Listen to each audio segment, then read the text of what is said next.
Hi viewers, welcome back to Easy English with Manjula. Last class you learned about modal verb can, could, may.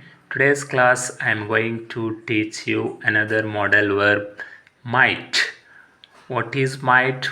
What are the different contexts can we use might? Let's learn today's class. Before going to teach, please share and subscribe my channel. Let's get started today's class. Modal verb might. Modal verb might is used to indicating that something is possible but not certain. Might ಅನ್ನೋ ಒಂದು model ವರ್ಬನ್ನು ನಾವು ಪಾಸಿಬಿಲಿಟಿಯನ್ನು ಹೇಳೋಕ್ಕೆ ಸಾಧ್ಯತೆಯನ್ನು ಹೇಳೋಕ್ಕೆ ಉಪಯೋಗಿಸುತ್ತೇವೆ. For example ನೋಡೋಣ ಬನ್ನಿ. might expressing possibility present and future ಅಂದರೆ ಪ್ರೆಸೆಂಟ್ ವರ್ತಮಾನ ಮತ್ತು ಭವಿಷ್ಯ ಕಾಲದ ಸಾಧ್ಯತೆಗಳನ್ನು ಹೇಳಲು ಮೈಟ್ ಎನ್ನುವ ಒಂದು ಮಾಡಲ್ ವರ್ಬನ್ನು ವಾಕ್ಯದಲ್ಲಿ ಬಳಸುತ್ತೇವೆ. ಉದಾಹರಣೆಗೆ ನೋಡಿ ನಿಮಗೆ ಗೊತ್ತಾಗುತ್ತೆ. ಅದರ ಸೆಂಟೆನ್ಸ್ ಸ್ಟ್ರಕ್ಚರ್ ಹೆಂಗಿರುತ್ತೆ ಮೊದಲು ನೋಡಿ, ಆಮೇಲೆ ಎಕ್ಸಾಂಪಲ್ಸ್ ನೋಡೋಣ. Sentence structure subject plus might plus base form of the verb ಅಂದರೆ V1 ವರ್ಬ್.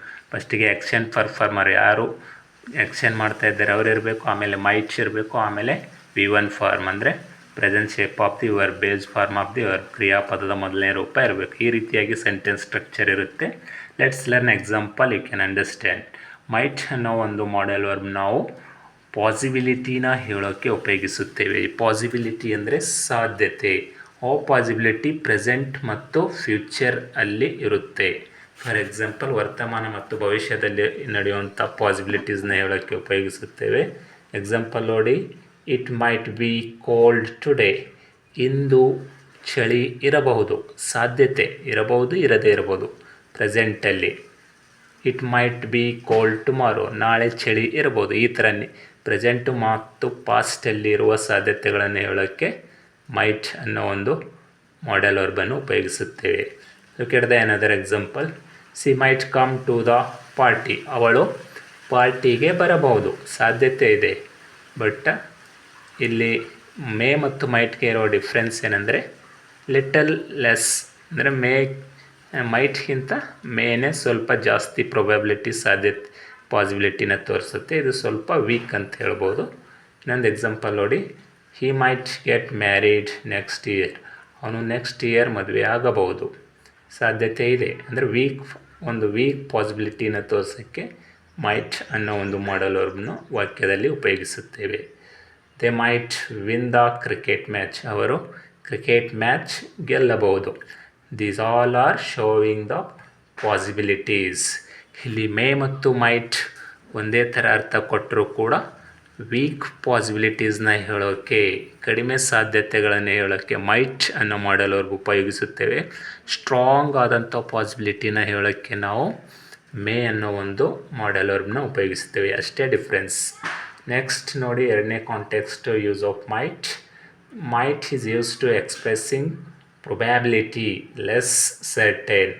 ಕಡಿಮೆ ಒಂದು ನಿಶ್ಚಿತತೆ, ಸಾಧ್ಯತೆಯನ್ನು ಹೇಳೋಕ್ಕೆ ನಾವು ಉಪಯೋಗಿಸುತ್ತೇವೆ.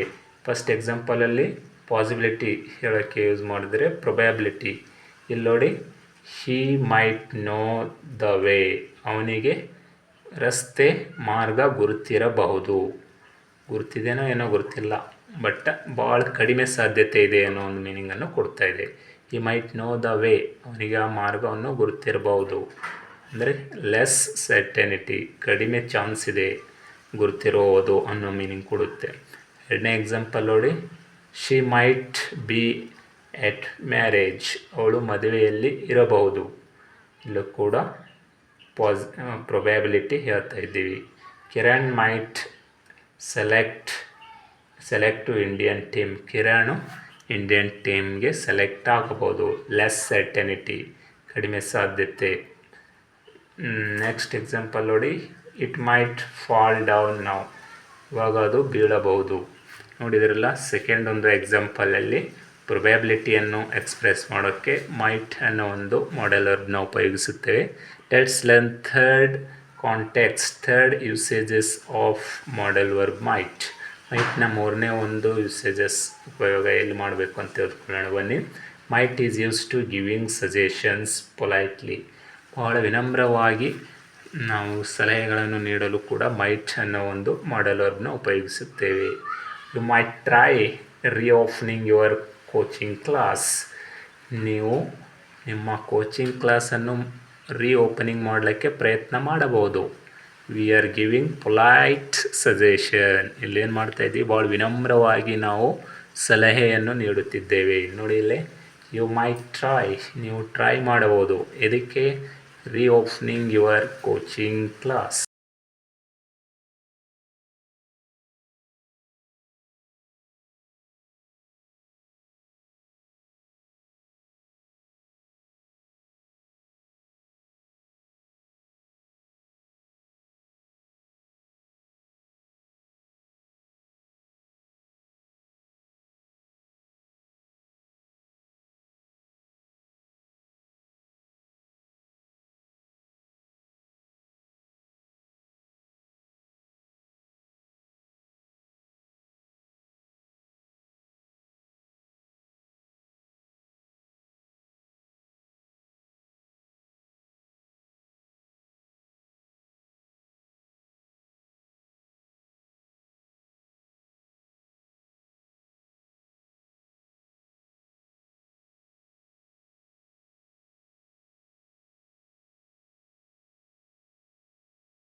ಮೈಟ್ನ ನಾಲ್ಕನೇ ಒಂದು ಕಾಂಟೆಕ್ಸ್ಟ್ ಯೂಸೇಜ್ನ ತಿಳಿದುಕೊಳ್ಳೋಣ ಬನ್ನಿ.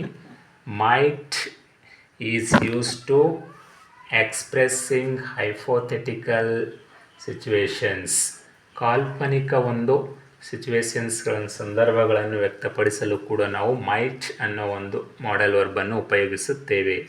For example, if I had more time I might learn English. ನನ್ನ ಹತ್ರ ಜಾಸ್ತಿ ಸಮಯವಿದ್ದಿದ್ದರೆ ಇಂಗ್ಲೀಷ್ ಕಲಿಯಬಹುದು. ಅಂದರೆ ಇಲ್ಲಿ ಕಲ್ಪನೆ ಮಾಡ್ಕೊಂಡು ಹೇಳ್ತಾ ಇದೀವಿ. ಹೈಪೋಥೆಟಿಕಲ್ ಸಿಚುವೇಶನ್, ಹೈಪೋಥೆಟಿಕಲ್ ಕಂಡೀಷನ್ಸಲ್ಲೂ ಕೂಡ ನಾವು ಮೈಟ್ ಅನ್ನು ಬಳಸುತ್ತೇವೆ. ಅಂದರೆ ಕಲ್ಪನೆ ಮಾಡ್ಕೊಂಡು ಹೇಳೋದು. ಇನ್ನೊಂದು ಎಕ್ಸಾಂಪಲ್ ನೋಡಿ, if you were sing well you might be singer. ಚೆನ್ನಾಗಿ ಹಾಡಿದಿದ್ದರೆ ಸಿಂಗರ್ ಆಗಬಹುದಿತ್ತು. ಅದೇ ಥರ ನೋಡಿ, you might feel better if you rest.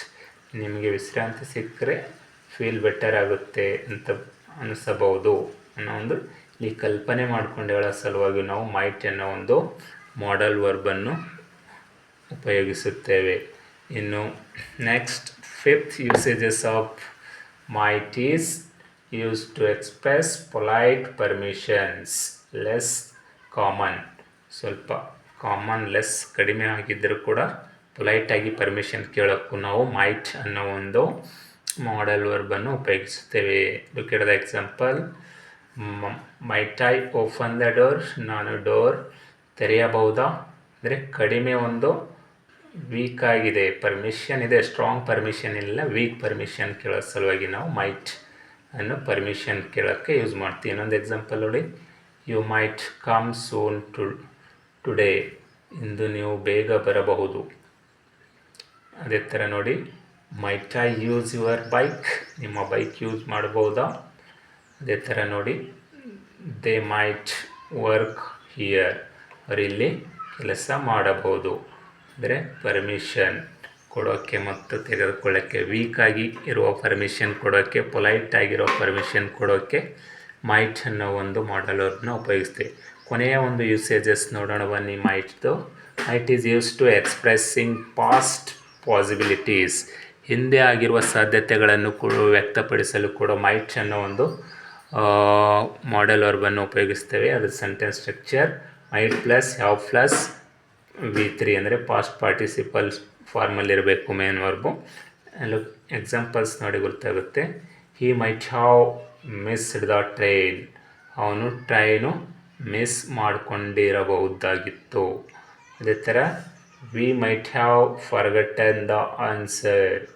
ನಾವು ಆನ್ಸರ್ ಮರೆತಿರಬಹುದಾಗಿತ್ತು. They might have eaten food. ಅವರು ಆಹಾರವನ್ನು ತಿಂದಿರಬಹುದಾಗಿತ್ತು. ಅಂದರೆ ಇಲ್ಲಿ ಪಾಸ್ಟಲ್ಲಿ ಮುಗಿದೋಗಿರೋದಿದು ಪಾಸ್ಟ್ ಪಾಸಿಬಿಲಿಟೀಸ್ ಅಂದರೆ ಪಾಸ್ಟ್ ಭೂತಕಾಲದಲ್ಲಿ ಆಗಿರುವಂಥ ಸಾಧ್ಯತೆಗಳನ್ನು ಹೇಳೋಕ್ಕೆ ನಾವು ಮೈಟನ್ನು ಉಪಯೋಗಿಸುತ್ತೇವೆ. ಒಂದು ಎಕ್ಸಾಂಪಲ್ ನೋಡಿ, she might have selected T V show. ಅವಳು ಟಿ ವಿ ಶೋಗೆ ಸೆಲೆಕ್ಟ್ ಆಗಿರಬಹುದಾಗಿತ್ತು. Pavan might have pass the exam. Pavan exam pass ಆಗಿರಬಹುದಾಗಿತ್ತು. I might have got government job. ನಾನು ಗೌರ್ಮೆಂಟ್ ಜಾಬ್ ಪಡೆದಿರಬಹುದಾಗಿತ್ತು. It might have read. ಅದು ಓದಿರಬಹುದಾಗಿತ್ತು. ನೋಡಿದ್ರೆಲ್ಲ ವೀಕ್ಷಕರೇ, ಹೇಗೆ ನಾವು ಮೈಟ್ ಅನ್ನೋ ಒಂದು ಮಾಡೆಲ್ ವರ್ಬನ್ನು 6 ಡಿಫ್ರೆಂಟ್ ಕಾಂಟೆಕ್ಸ್ಟಲ್ಲಿ ಅದರ ಯೂಸೇಜ್ಗಳನ್ನು ಅದನ್ನು ಹೇಗೆ ಉಪಯೋಗ ಮಾಡಬಹುದು ವಾಕ್ಯದಲ್ಲಿ ಎಂದು ತಿಳಿದುಕೊಂಡ್ವಿ. ನೆಕ್ಸ್ಟ್ ಕ್ಲಾಸಲ್ಲಿ ನಾವು ಇನ್ನೊಂದು ಮಾಡೆಲ್ ವರ್ಬ್ಗಳೊಂದಿಗೆ ಬರೋಣ. ಇಂದಿನ ಕ್ಲಾಸ್ ಇಷ್ಟವಾದರೆ ಪ್ಲೀಸ್ ಸಬ್ಸ್ಕ್ರೈಬ್ ಮಾಡಿ, ಶೇರ್ ಮಾಡಿ. Thank you for watching my class.